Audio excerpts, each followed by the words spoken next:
Thank you. Thank you, thank you, thank you, thank you, thank you. All right, so, I'm getting to the point where I can tell my story now without crying most of the time. And I don't know if that's good or bad. Jeffrey Combs, one of my mentors, told me, because he speaks all the time. Raise your hand if you're familiar with who Jeffrey is, right? Paid him $2,000 for coaching for 4 sessions when I had no money. When I paid him, I had $98 left. And my friends were like, why are you paying? It averaged out to be like, I forgot how much a minute, but it was like $20 a minute or something. It was just crazy. And my friends are like, you're paying this guy 20, whatever, a minute. And I said, I have got to break through. And I will do anything. I will do anything to break through to the other side. You ever feel like that? Like, I will do anything. I am so hungry. One of the biggest misconceptions you may possess, and look at it like any misconception that you hold is that it's physically stored in your body. Okay? If you have a belief that's wrong, it's physical. It's electrical and it's vibrational and it's stored in your body. And success, by and large, is the removal of those. One of the removals you may have to come into, well, for me, let's just share my story. For me, one of the biggest things is, you got to make it easy for people, right? You got to tell people how easy it is. You got to tell people, right? Because people want easy. Is that fairly true, right? People fairly want easy.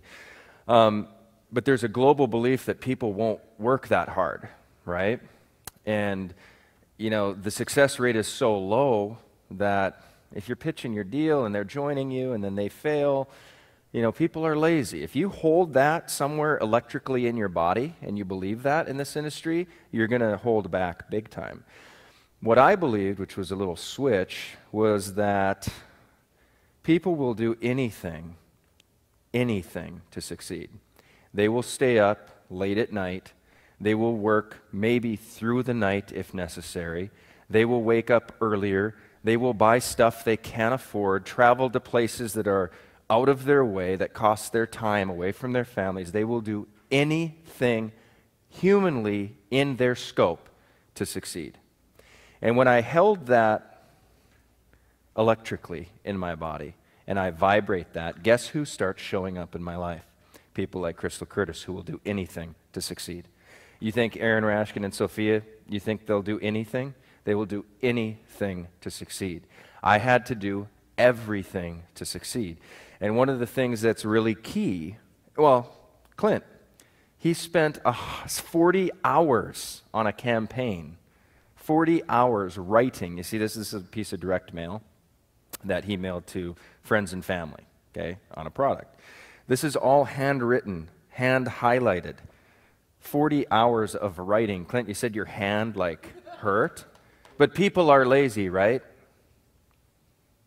If you hold that as a belief, do you hear what I'm saying? Do you feel what I'm saying? So when I got started, I didn't have a lot of connections. I didn't know a lot of people. I was just in a bad place. I didn't even have a lot of money for books on prosperity or things like that. I had an old copy of Think and Grow Rich, and I would read that over and over and over and over.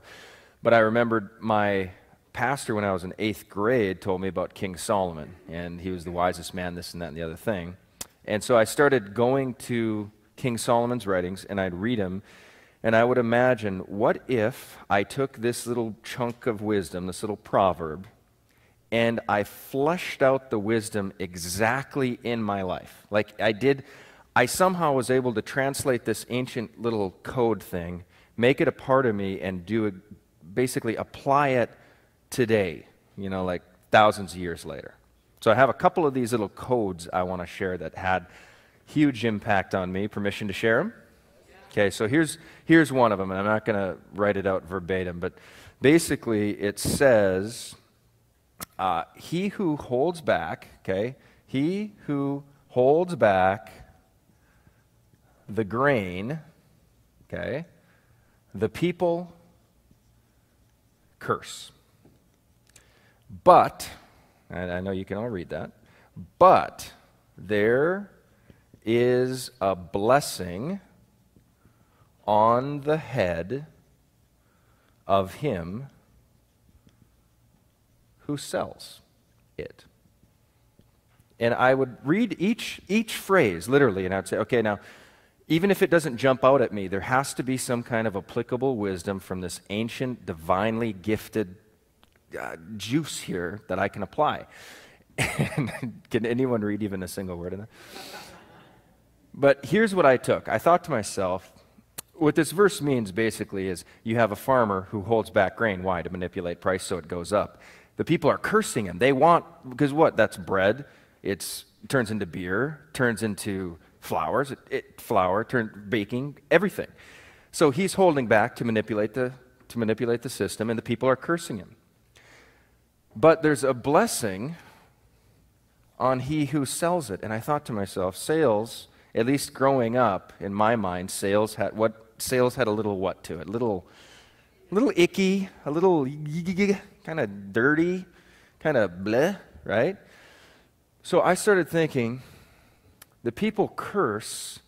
So what does the blessing mean? It means the people will bless you by the act of selling.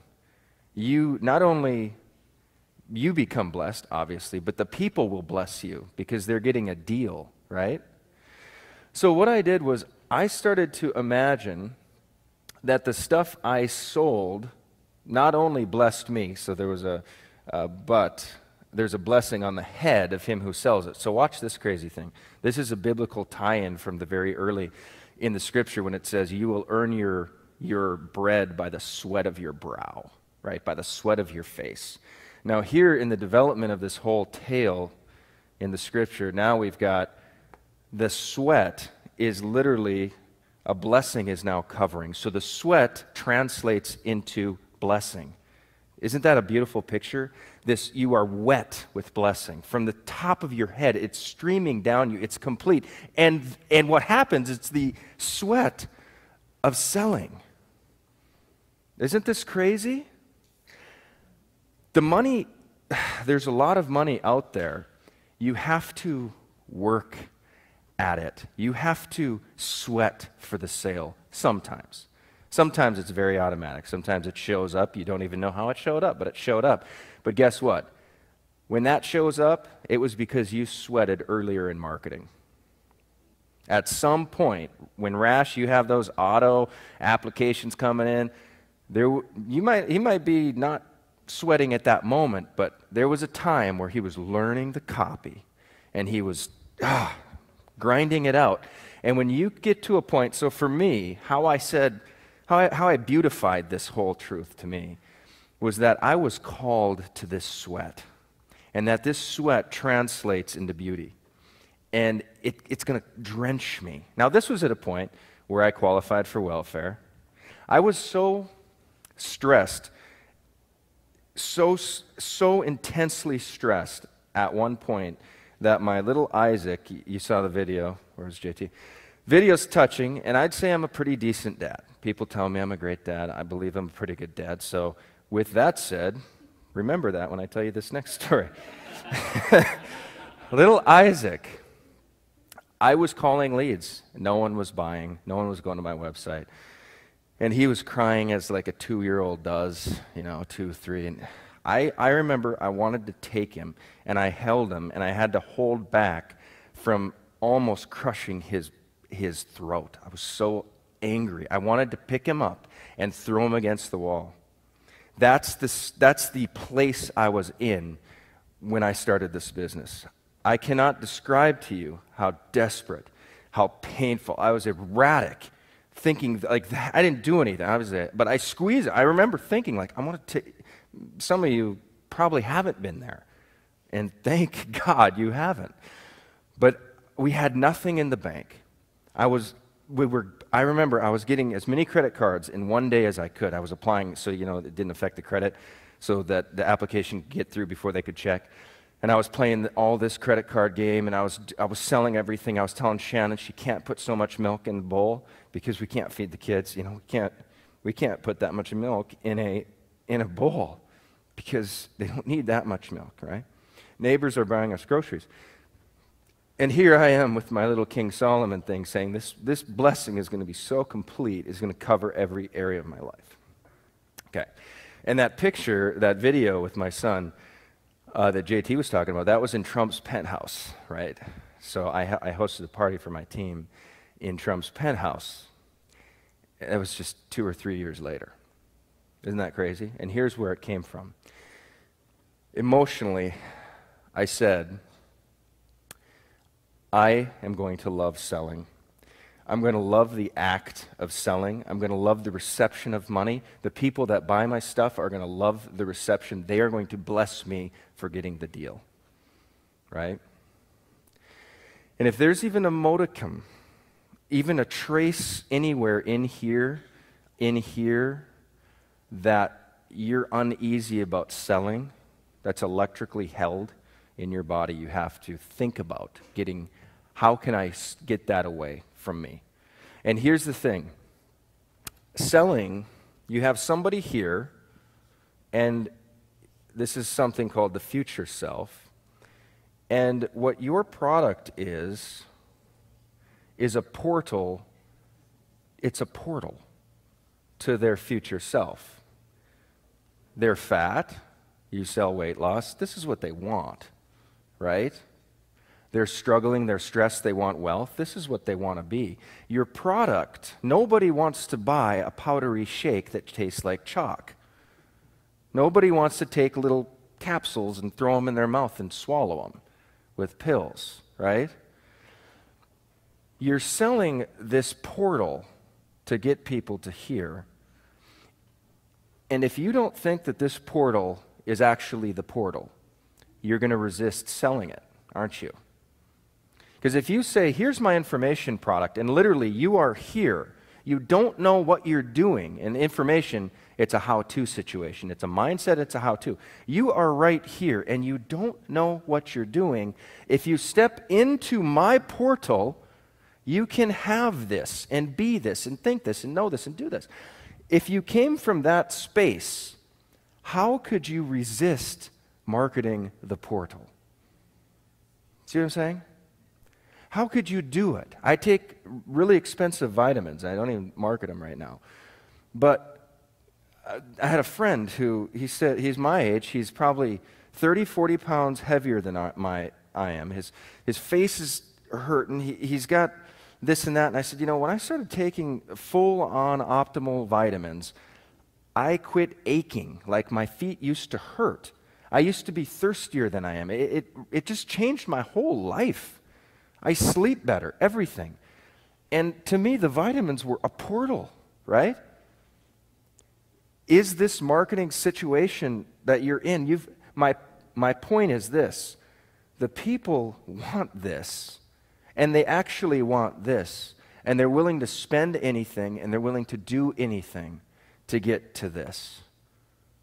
And if you don't hold that belief, you're going to attract somebody that, yeah, but no. Yeah, it sounds good, but no. Because you're not resonating at this level. Do you see what I'm saying? You have to really believe that what you're pitching is the portal. Are we getting value yet? Okay. I'm feeling good. I'm feeling like we're touching some things. Vitamins. Feeling good. I'm feeling good because of those vitamins. You didn't know I was pitching you new skin today. Just kidding. All right, so here's another thing with not with GRN, but I said I was going to talk about GRN today, but I'm not. But I'm going to say a word or two real quick about Clint's situation. So he mailed this out, and this is a retail product, right? Great savings, 90% off Expedia, travel, just incredible stuff. But he sent out 162 of these, personally hand addressed. Did you put a starburst in there? What did you put? Yep. You put a starburst in each thing. It's glossy. This is thick. He had 9 people respond, 9 to 10 people respond. 5 people said, what did they say? 5 people said, texted me and said that thanks for the information, but it's not for me. We have. okay, now tell me the better story. The better story is that 5 people he's fine. but I don't have the money. So, and he doesn't need a mic, we're good. But you said earlier that 5 people said yes, but not now. Now, what if in this, can I chew on you a little bit? Grate on you a little bit? Because he makes $3,250 per yes. He had 5 yeses and 0 transactions. What if he would have unleashed the selling beast that is the future you, right? And so you got the yes, then what did you do? Yes, but I don't have the money. Yes, but not now. Here's a little fact. There's nobody on this planet right now, little reality check, there's not a single person on planet Earth that is actively, consciously thinking, tomorrow, tonight, the next week, the following week, I'm going to pay you money for something. There's not one person who's thinking, I'm going to wake up and pay you money. It's not in their plans. In fact, at their conscious level, guess what's going on in their mind? I'm going to spend less money. So this is what we're up against. I'm going to spend less. So you're not just, you see the situation? Now, Clint, what did you do? There's another verse in Solomon that says, a righteous man falls 7 times and gets up. Okay, no might be one, it's a no. A no to mean if it's the right person, right? Did you fight for the sale?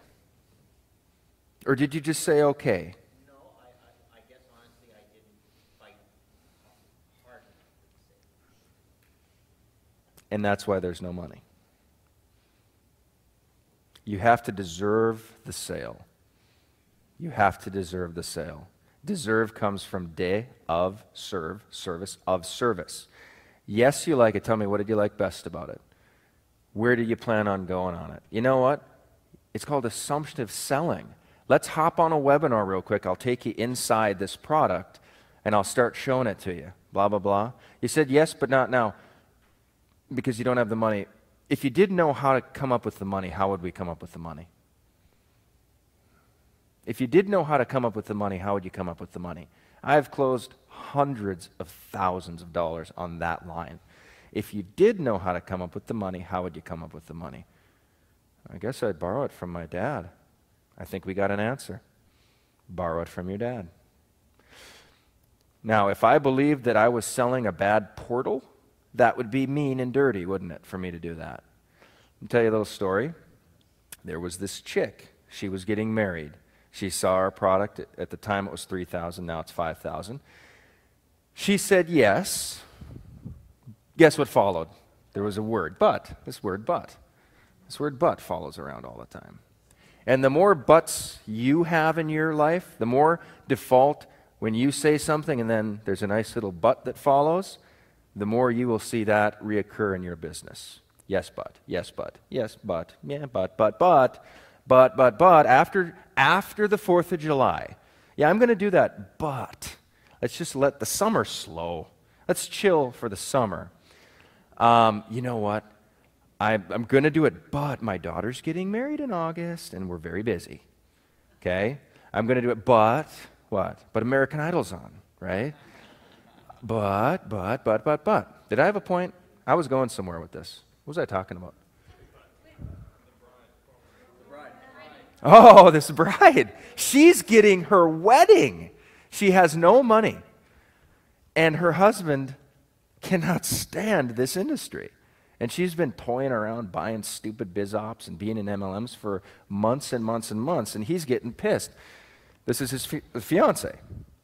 So Eric, my boy, calls me and says, this chick is in, but she's getting married this weekend. They don't really have the money. She doesn't want to piss her fiance off. I said, did she say yes? Then collect the money. Okay? That was the directive. Collect the money. Okay? And that's a transition that some of you have to click, that it's not about people watching the video. It's not about people being excited. It's not about people saying yes. It's about collecting the money, completing the transaction. Okay? Nod with me a little bit. Until you ring the cash register, you have just sweat. The second the cash register rings, now all of a sudden, that glisten turns to a blessing. And the feeling of achievement is more powerful than the experience of receiving money. Did you know that? When you break through, you will feel better about breaking through than about receiving money in your bank. And that's key. So if that's true, what do you teach people? How to achieve. Back to this chick. I say collect the money. Because she wanted it, right? She wanted it. She saw it. She wanted it. Well, she borrowed money from her parents' credit cards, didn't tell her fiance, made the $3,000 transaction a few days before her wedding, which they were paying for. That little girl is named Michelle Pesco-Solido. Anybody heard of her? She's done multiple six figures her first year. She was able to retire her husband from his corporate America, and now they're both full-time. They take so many vacations. Their life is completely changed. What if I didn't believe in that little code I shared earlier? What if I didn't believe in the portal? Do you see the difference? I believe that the portal is actually the portal. I believe that it is a blessing for her to go figure out how to come up with multiple thousands of dollars, adding on top, heaping on top, debt upon her debt, so that she can pay me money. I believe that's a good thing. And what if I didn't? What would be their story? I don't know. Maybe she would have broke through in her own time. But do you get the moral of the story? Collect the transaction for the right person. People need help to pay. They need help. Take them on. Literally, like if we would have fought for those 5 yeses and you would have had 2 of them, it would have been $6,400, $6,500. Would that have been a little bit of a life? Your business, right? You'd be sitting right there with a glow. Like, you're a good-looking guy, Glenn. You'd be better looking right now. There'd just be a little extra pop, isn't there? Isn't there? I'll tell you, one of the things, you want to know what can really, truly save your marriage? More money. You want to know what can truly, it's not the only thing. Without wisdom, you're screwed. It'll only ruin you. If you have wisdom, though, because here's what money does. Money can buy you that date that you don't take because you don't have money. It can supply, I can't describe to you the power of with a wife with 4 kids, when she has a house cleaner come every week, terrorize through our house, and everything is sparkling. And then we have a nanny just for that morning, watch the other kids so she can go get her pedicure, and then we meet for sushi, and then we come home to a sparkling, clean, perfectly beautiful house. Do you think that saves the marriage? Are you kidding me? Come on, people always down money. I really like it. I just can't even begin to describe it to you, my love affair with this situation. Now, if you love it to all other things, that's no good. Let me give you a case. Glenn in our car when I just did a webinar. There was a call to action, and it had a 20-minute coaching session with me, which was basically just an upsell session for them to buy GRN. I got on the phone. This guy's from Australia, and he said, I'm going to buy platinum. Now, that's $3,250. He said, I'm going to buy platinum, but I really want you to have credit, and I'd like to be directly with you. I'm in a moment here. There is this little space where literally this much of a conversation. Hey, that's really cool. And are you sure you really want to work with me? Yeah, absolutely. I'd rather work with you instead of Glenn. Okay, well, that's fine. Here's what we can't give you Glenn's bonuses, but I'll replace those bonuses with my bonuses. And we really should just keep it on the down low because Glenn would be pretty upset if you joined with me instead of him. Okay? That much of a conversation, and I have $3,250 additional in my pocket with no integrity. Do you see the deal? So yes, money all day, yes, money. You have to fall in love with the residual effects of money, not the actual income of it, but the residuals of what's going on. So here's the residual. Here's what actually happened. Robert, that's awesome. I coach Glenn, so you're getting both of us basically. And this is Glenn's webinar, so this is an affiliate launch with him. So we'll be signing directly with him, and you get all the bonuses. It's all good. Do you see that little difference is the reason I'm 8 figures versus struggling 5 figures, scheming around, scamming, getting money, being a douche. That's the difference. That conversation is the difference. But what's the residual? See, I didn't lose any money on that transaction because that wasn't mine to begin with. That was an agreement that we were going to joint venture and I was going to make a teammate money. So Glenn makes the sale. $32.50 for a guy helps the cause when you pop one of those, right? So that's in his pocket. I say, Glenn, interview this guy. Glenn does a quick interview, puts it on our Facebook thing, mails it out to his list. Glenn's social proof. Hey, Hoverson, you do a joint venture with Hoverson. It's lights out. So now I talk to Chris. I talk to these. Hey, we did this thing with Glenn. Glenn made 32 with 30 people on a webinar. He made $3,000 on an hour webinar. Let's do another one. Boom, got another one. Brenda got another one. Adam got another one. Eric got another one. You know how many of these I have lined up for my team now? Because I fell in love with the after fact. So my little tirade on how much I love money, don't not hear how much you having money will change your life. It will radically change your life in ways that you can't even imagine. You can't even imagine, but it's the wisdom that you get. It's the wisdom that makes it really fun. I had a kid, this was just a couple days ago, calls me. Hey, Mark, my dad called me and asked, will you support my Eagle Scout project? What's your project? I'm building a gazebo outside the church so people can do meditation and weddings and big flowers and stuff. Now, I could have been a tool and said, yeah, how much is it? It's $5,000, all right? Write the check, feel like a stud, I saved the day. But you know what I did instead? I said, what's your plan to get the $5,000? See, I want to impart wisdom to this kid. It's 20 times more valuable for me to give him wisdom with some money at the end. My goal is to give him so much wisdom, I don't send him a penny. Did you know that? So I said, what's your plan to get the $5,000? Who else are you talking to? He listed a few people. I said, is the church doing any offerings? Church is doing offerings.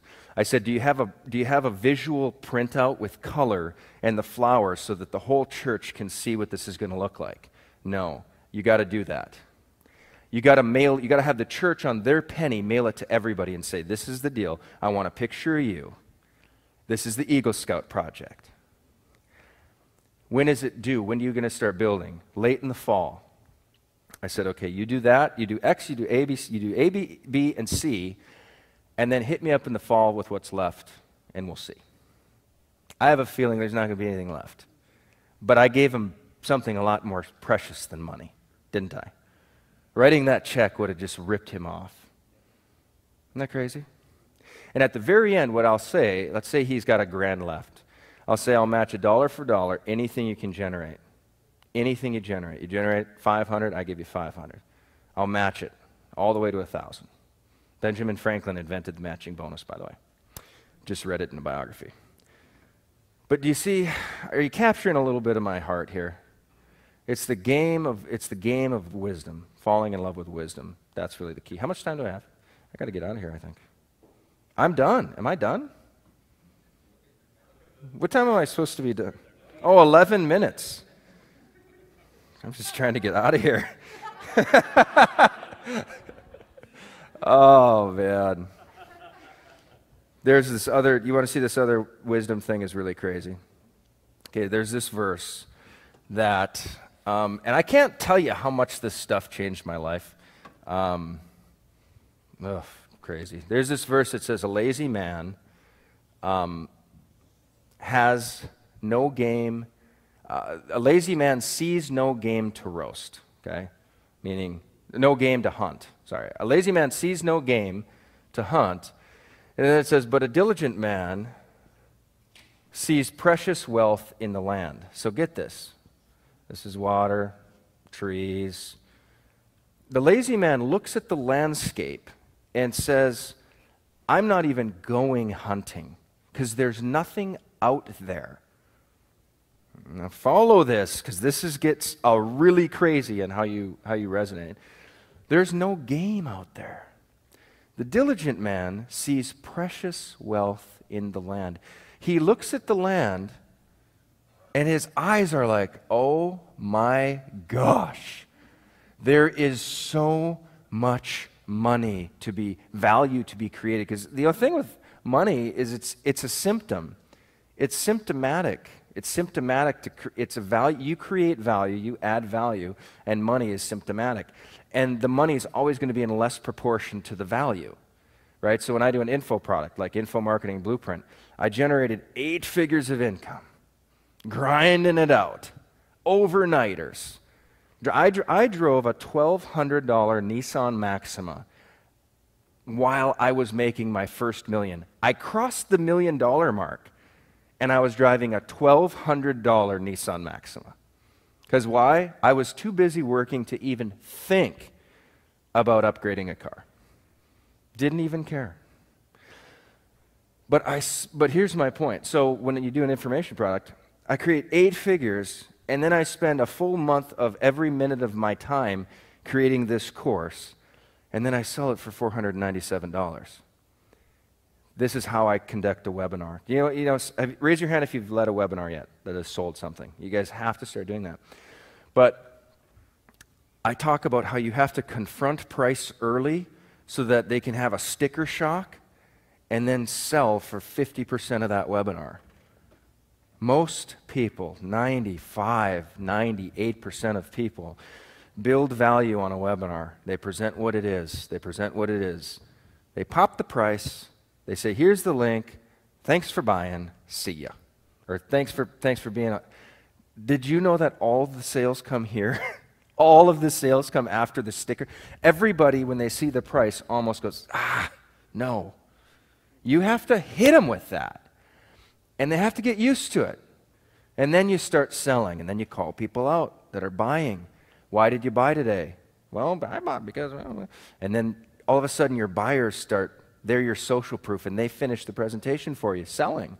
That little trick right there I've done up to $300,000 on a single webinar, which is my personal record. I've had a single sales video, one sales video, the GRN retail video. It did, and it's not like a lot, but it did over $1.2 million, just this video. So is it worth $500 to get the lowdown on how I sell in video? Here's my point. The money is going to be in small proportion to the value that you offer. Am I making sense with the equation? So you have to give a lot of value. You have to create a lot of value for people. Crystal's Facebook stuff, she spent the last year, however many thousand on Facebook ads. How many thousand have you spent now? Probably 15,000, 12 months. She's smart. All that time, all that ad spend, she creates a product for $149. Here's how I think about Facebook marketing. Is there value there? So when she makes this money, it's in a very small proportion to the value she's offering. Do you see are you grasping the situation here? Like with the GRN product, what we talk about is that these resorts are on the most expensive real estate in the world.